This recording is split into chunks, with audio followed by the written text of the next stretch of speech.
Unaye obangwa kasa nuyina yanga meno abagingeremo bide banediba nindimina momya sute ayabeno na tem 1 o langwa banjabe bunambila dina sere timsere jakotone landula bunambila mumbo kumwina mubonsane ningandu gitara masoma onyola idube na itoti babunomba na mbandi la be nuyila numale la mwenyo banjabi bonabila na plasonela lusebi anja mwome banino lusebi babe bana wata na be nunaba patowa babe bana yuma madiba de boa sudibina babe tewa ne babatani a frère babe na contraction kebe ni kwana et de Madiba, qui est de Madiba. Avec une trade d'union, et une Madiba, et une Obonatene, Obonamore, Obonekwa. Madiba pe, Mina, Nilimla, Bonamti, Madiba, Wande, Obonilam, Yana, Babe, Nimbana, et une Madiba, quoi, Sama, le bébé, Amtuli, de Kamti, Wangi, Amule. Niwala, Madame, ma peine, et Ketlan, Sama, Muto nuye sangwam babende mona unje nyama dibiranga dikotola kwa maboka mangi ya mlobe wame na mongomenya diketilango samanena babwili inda nambi ameni nende muna una mti mulalo o onatene sangwam ende mulalo o onilang nyangwa mpende mulalo onatone na mongea bewa baulumbia Nemuna pama nengide mewa wenge awundi yani donantone inomlani kanemba peni nomlani nana langu so banjabi bunambila ya plana se pete dunia mdungu olangwa momene neni bunambila ba wande weni babu sende neni bunambila ba mani busia udwala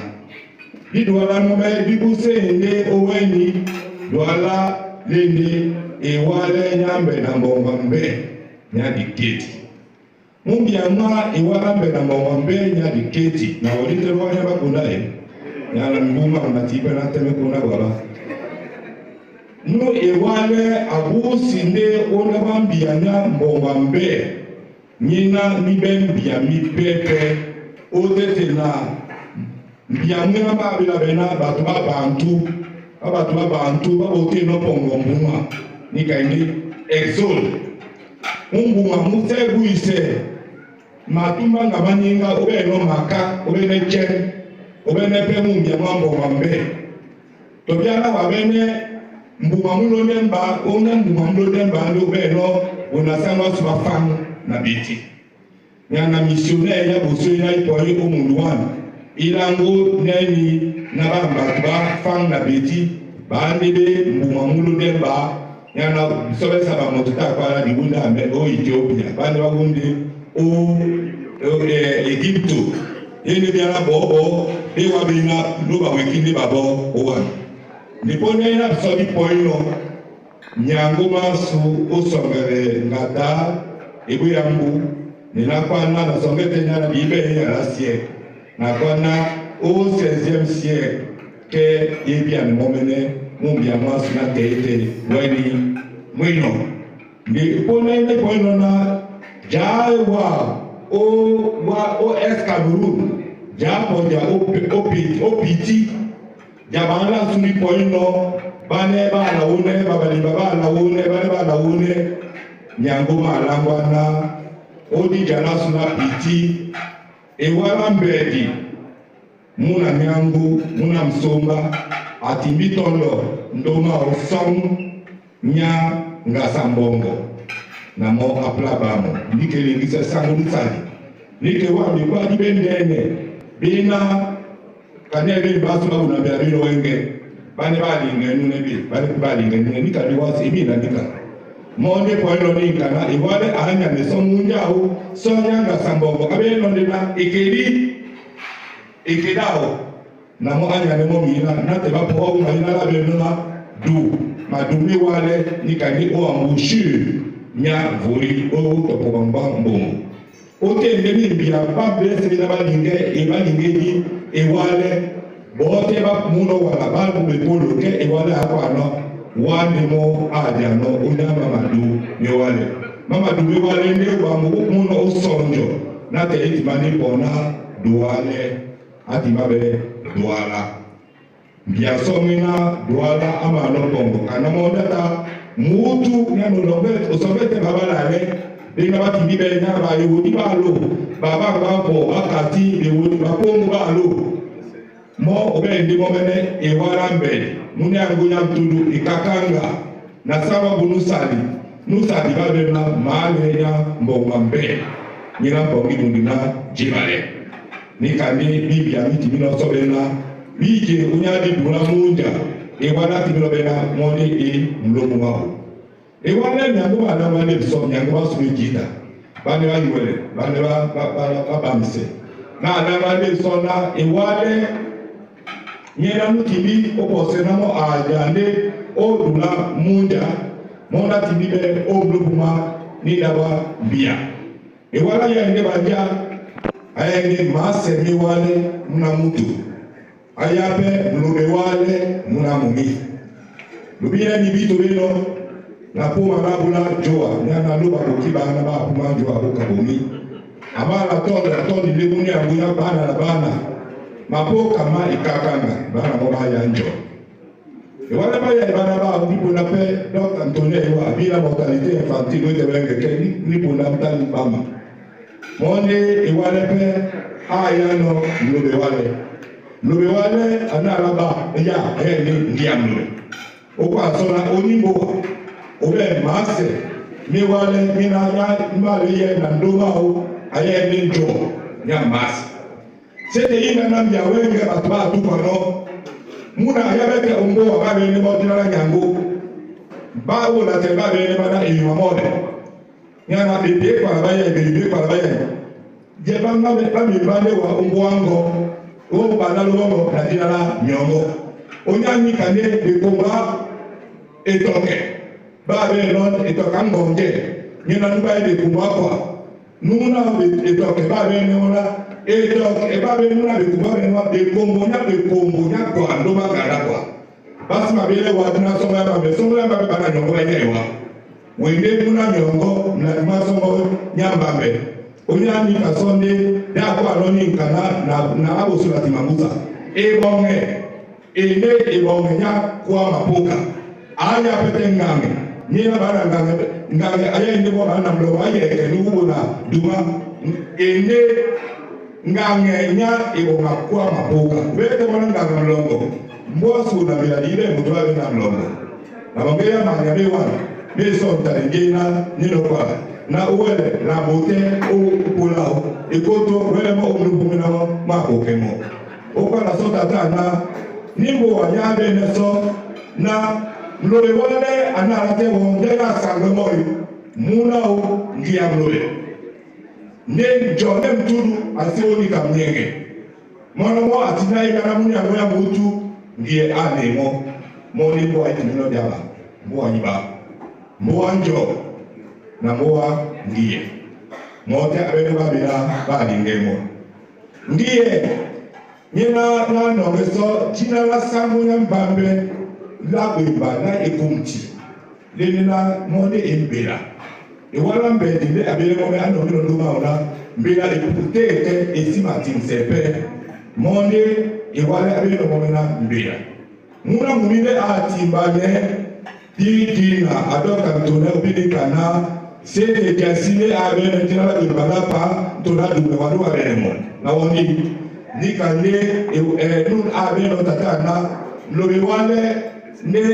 abe muna ne lobe wale ne abene dinala la mbira nikane mbira ya abeno ngia lobe sonyina nya monde mbira abai bito baba muda ya boso tane inalenya ikakanga mbeda bongo bana boye bana ba kwanandi abaye bana bala lula batale aya muda ya boso aya mutiangie mtu wabena indala ikakanga aya mutiangie kamna turu tobia aya kwanangie mtu ndoda baba bena nyakambenda aya ndemu na moba bena mapokama ngie nun baba bena mutie amane ya ibekamtie ne ibekamtie aya mtune leki aya pe songeleki ne aya pe mbwanja ni leki bona mbwanja uba ina bona leki babu sana numbe ina babe na mapoka aya ndemu na mo babe na kwa mapoka ne atibiponge botani ndene ni na ya bodise ni buanya bona mbe ose soti mana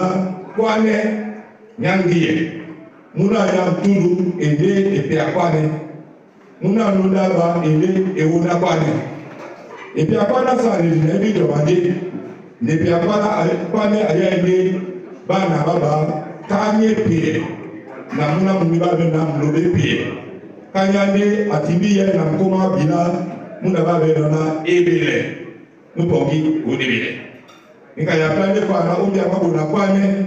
bana atulu bele mboga yabo libele wenga ina yabo se dona bila wala kongo yabo mboa nyine mboa pe na babe nona nyine mboa kwane ibende oni wona kwane na libonge la kwane oyene pasa mundi na bambe na batibibe osubu bele bile na makate amokebiana yosemi ya ngoma bila losenge batabena King William ina monde akasi Joseph Mary todi akasape afre sake nikande ngwa kwanino nimbo asota ta nyama poka nyalonde ba nyakambina nyena no mapoka amande ya ku nyama ko mapoka nyena sabe ya mabaka ne euma kunjanga dina la ku nge imi o biane ni nyama yita bibia o passer de la baba sa timele ko anaku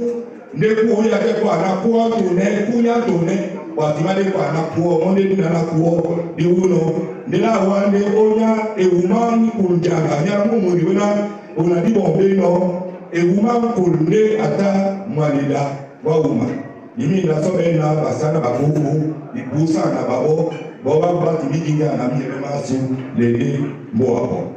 tata sangwa suku nyama poka anala no pongo muda nyabo so ba bele na mikenge muda mloda baba bele mona bajibe na la bele na la mboa ba bele mona bonko mikenge abotebe yanja mikenge aya ele ewa maku muna mutu tabia aya ekukulana muna mutu tabia aya mwange maku oyele pasipe mebeno lemba nyangwa subo kwape aya le mwange mlo lemba nyaba tete bata bele nikana tinabo la tikambo apo ngeli jita no mwange mlo lemba ba pe amaya baba bina babende dina duo kwa mwange nyana bato baibina kwa mwange itaiba kwa mwange ya boso ne aye ewalaku ayabe swelaku ndemunda ala anyamira muma aja kusa ayma plaba sango ala o na pepe ne adie mumao munya kwa mumao bana bao babane ewalaku na swelaku bati midele bongo omuto lona ba nyakwa mwange lona ba be nona ebirankonde atindi obongo baba babane bende sowe na ewane bana bakwa mwange nyamtudu nikande nimwa bona kwa mwange no oki masoni mbwa nyambwa mkenge nikenge sangwa nyambwa ele mwange maku mkenge abe mko mwa babe na makarangwete nyena nyene baba koko bataja o unasama makarangwete ne ayaye kwaku kwanya kwa mapoka ayabe dikoto laku banama makarangwete ayaye noso mendo baba na bao kwaku ne ayaye bana jita kwaku ayaye bana makwa nikaende eduba koto na Yapi sampono ndaiwa na baba. Bonama aya nganako ane apongi bonalebe bonileke na bonija. Namo aya dipongela kwa mutikime de bonamkege. Aya munumela kwa aya de bonamkege. Aya ngubakwa ne aya mama ngubo. Nyina wale na mama msadi na bali kusango na sango sadi no mama ngubo nde ba timilo bena musadi nde mama ngubo nya kwa mapoka nkani mumbi ya mwino o ni mbaditone o manoje katana mboasu nya bonambela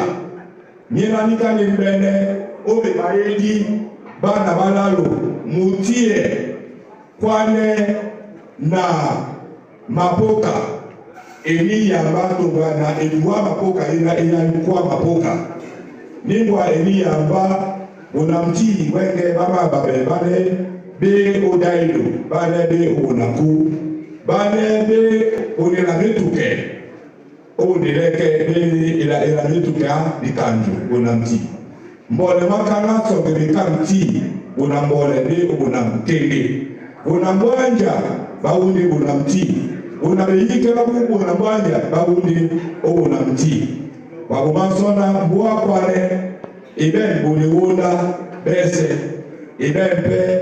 bona bibo bese dimasogebe bonibiranyana babene nyabo mbwa ndio beneso jesa babina kwa mapuka a polise no ni mbwa sunya bonamila nimbo wa lotekite wenge na bena boite dai duba kuna samba suba kuna ngalo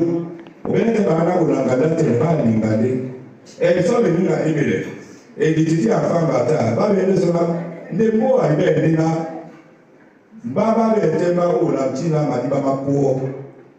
madiba mapepe ba boite nga be be tema madiba ba kana moto diwengisa ibe ebele ayele bana bo ola ku nyana ngana kwande akasimo ke akusabikwali ulanjo mona kasimo ajanemo obunalene numuna babelona ngalo nyabende na tene ayabende obunaku kana ngana kwa abeno mboa nyana ngana kwa yabende bonamkenge apa batadi nika ngana kwa ayabende obunamkenge nimbo ngana kwa akoka abena akana sango waku atana jaba nalo bao obuna sama ndoko mange nyesa mboa ndoko bele na mboa hali ngamona abobi basangu nanjo deba suano ndoko jania deba wano ngange nya ibonga ku ase tata de amiri sango baba su eno tata ngange eno tata jania ndi ya pono tata na eni plasona ngamine ayabene na muna mutu muwa nunu yabe na muni alonge jana eta itengera be mbome nyana mbome bana ndoko bene bana ba mkenge ni yekete basone mbome njo eta na yabe ni punda monde ba lono no ngana kwa obala lo sangu o onasama baba no ngana kwa janeli ngana kwa babo no janeli ba bonaku seba bonamela monde ngana kwa na tubalebe na nyonde be una kwa na yemo anele tata na ya etuma ponda bo ya koni wo ebe asamba na muntoa mbia mabona njo mabe no na monde muna lebo lobina lungera suditi ngamde na go dora makongo anobi bia nebi obona njo ani bona ningi anyakwa ne wonde de una kwane emplawo tata na baabo na njode bani nyunga na bakala pam njamam mambunga monde ngando nganona baane nembo anilo de ilalo una mbina yana bona mtile mbo aso bona kwane nembo anule bani bali babengane bona kubende munanguka ndenga nakwa ama no banalo bao aswale no muna yango ya bana ewona kwane nika ndi baba Dr. Tone na Dr. Tone ya wa babe no na tona dube ya kumele wone mbamba buso yule wonde ndaka ngame wanagalia lagona nkwane oso de bati minonde na bidana la kata oikoli wo de kwe a lombi na mumtoba jana na dimasme o ni wonda dimala o bonako ngana kwa inoso jania mbowa o akumo apo bonyangu ababe nona bonangalo nibende bona lembe boneleke na bonejam owande ngalo amala lowo ikoli wo bebe alobi na mumtoba na emanye na mtoba nde muna lembe muda na boso ya lembe nde ata muta boso nde ola wabale iwana ngana kwa ya boso andino ata ne etane musomonya idana same abeno na eleke no minera beno na lembe jinala leta nina ngogebu ngana kwa aboso gombona abaite eleke ile bladima samado ebena wado na menejane no mole kadaka alunoba nunyina abeno na lembe wona jopela so nya ipadina blalabu ni angamejane ejire pona bakala meji na bo anyese basumo dikomera ngalo kamwani ne baba muni agoya nya sangupo mpona ngalo oni mpona ngalo adogino yaneri mpona ngalo amane wo ikoli wo bya lobila musamba na lombi mumba umbusa kwenda enyebele monde ya pono petatana nyanya nati mampona ngalo muna ya mtulu aweji na aksina muna lola baba lalo baba bonanjo baba nongo mo na mampono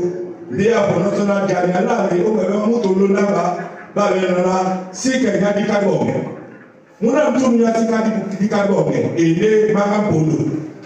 ne mampono bengemo ndia bono muni agoya mutu dikampono ina monde sango atara mo bipolo bese mo pede bakala bino mwanda lukusela jika pundu ni mwari jika pundu ameso na mojania nde ondu tundele kane nusangosu eno kusalebele na dibipe na babo nyana wenge ni maribo onde jika pundu abenona basa wasa ngando baende na ngando babane ngando bakinga ngando baile semona adie mamu monde dikampundu abino nimbuwa ikoli wo bebe alobina mulombi etimino bona lembe boneleke na bonija ejange ngomene atande mkuwa mwileke ejange pe ameneso kusamani kwa bawo no diba ngora baliba baba ape mo ibuku na mwanja babito aba nende bayaye ba yenga ngando baenda ngando bakinga ngando baba nenga ngando nikade nimboa ebanobe likampondo abiso mboa likampondo abene kusa ina dipadi be seba lingala ulamboa dobo taikoli wo bibwa tuana mumtano emene bela bada memo basewe mo batina we mo ibwa olwa abantu memo okribi abuti nipo na neponda epopeni kana amala ibwa okribi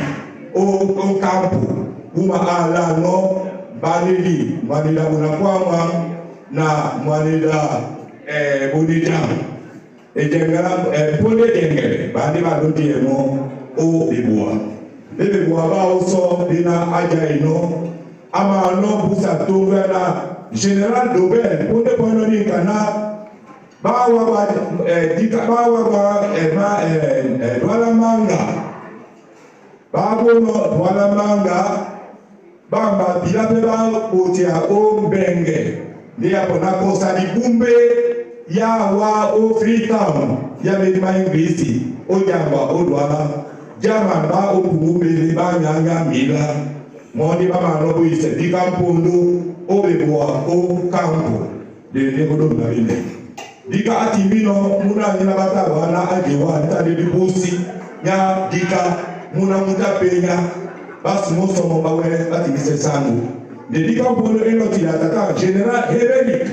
nyam mwali la mlonga Frensi o ya ondena biobe lumuna ngeso njeja mabata na ulanso wande Heredik kwa na monundu na mutula sugiro a plane gini bati sepete mo wa umaina awuno monde di campono atimino pete obewa la sebe yala atimiso okusa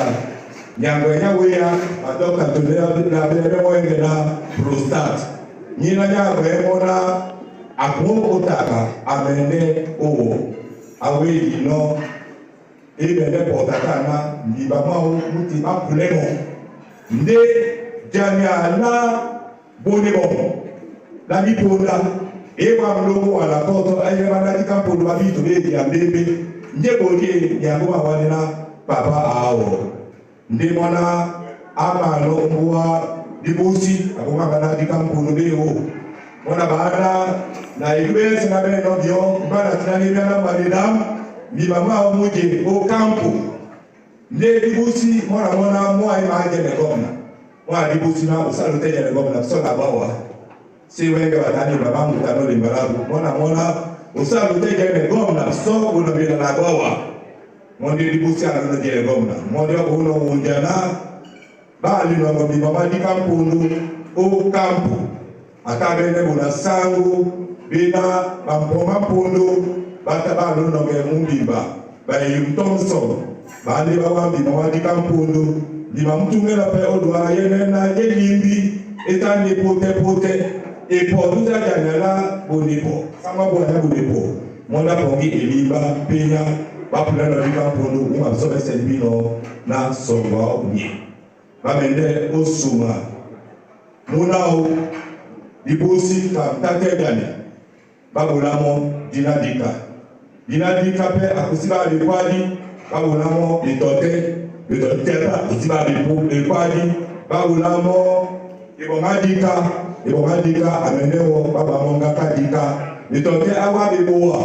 namo abaesepete na monde enyamwewe mabikene monda bemba mutatabigane babamumo na nime puna nangwana muna yabasu mbebo digania Ludwig puna dika awopon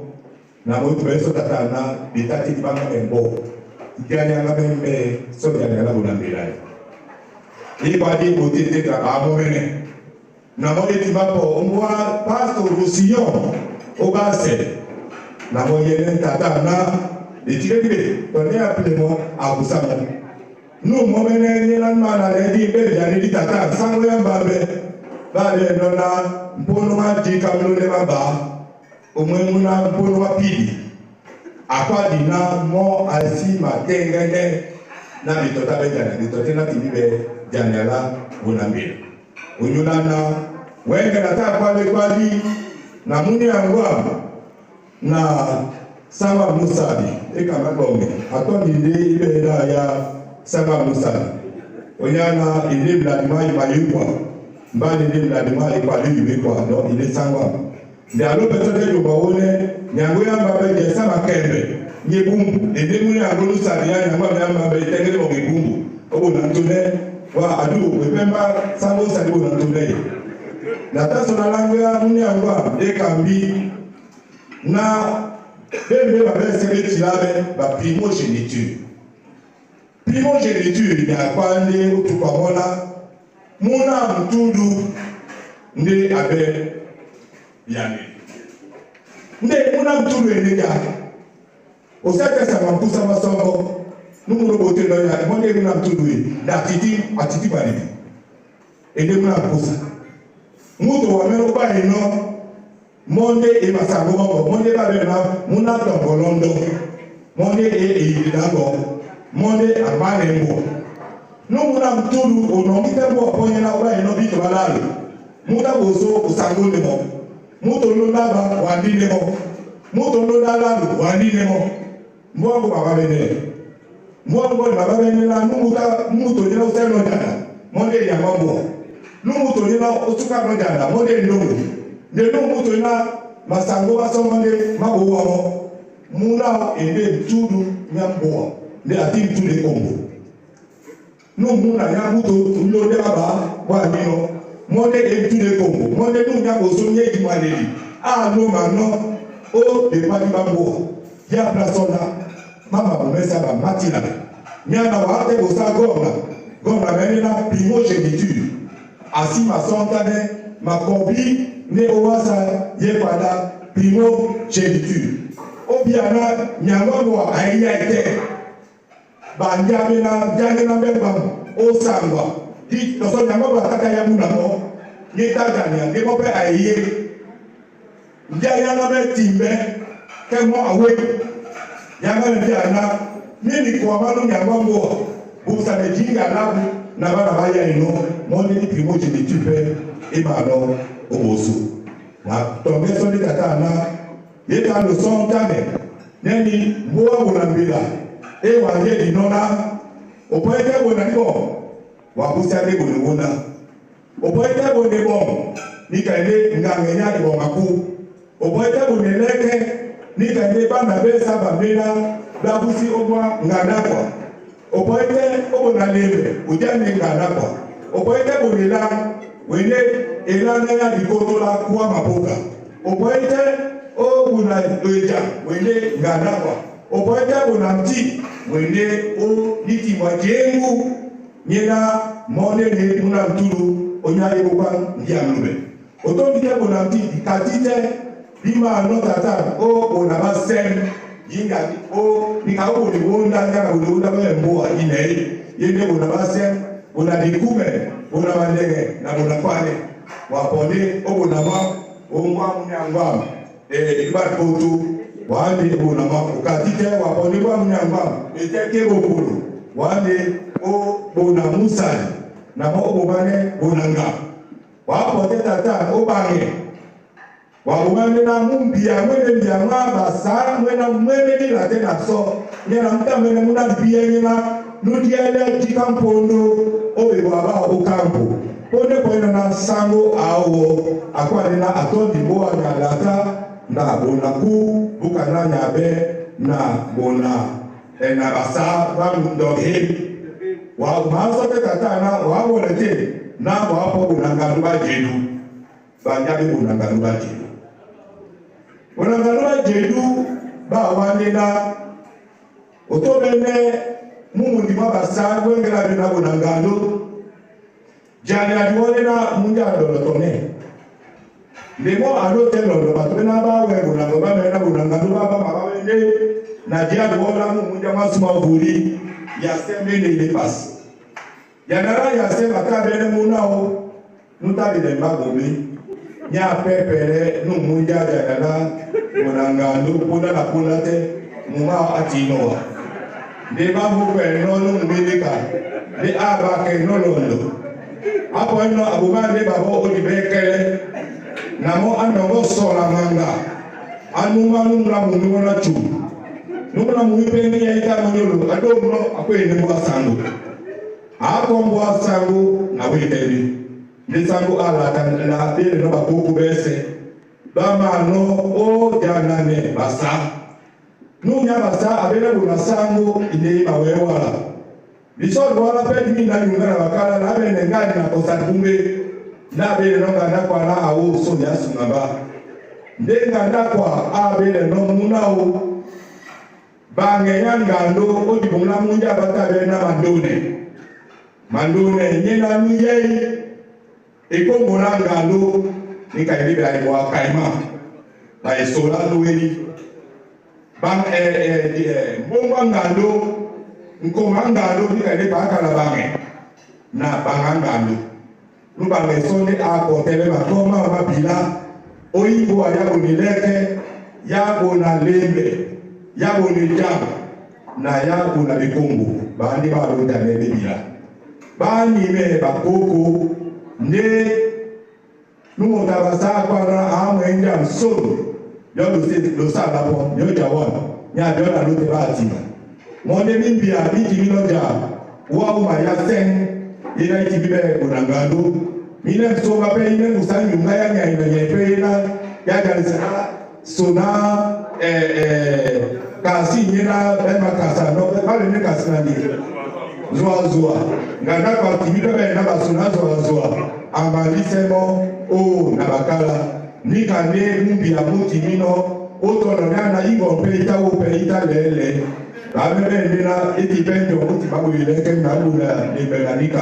wandi ba jailo nikane nimwa bonangalo nyani kana dibetela bonangalo ba jedu kayana bonangalo ba mbenge nikaende bonalembe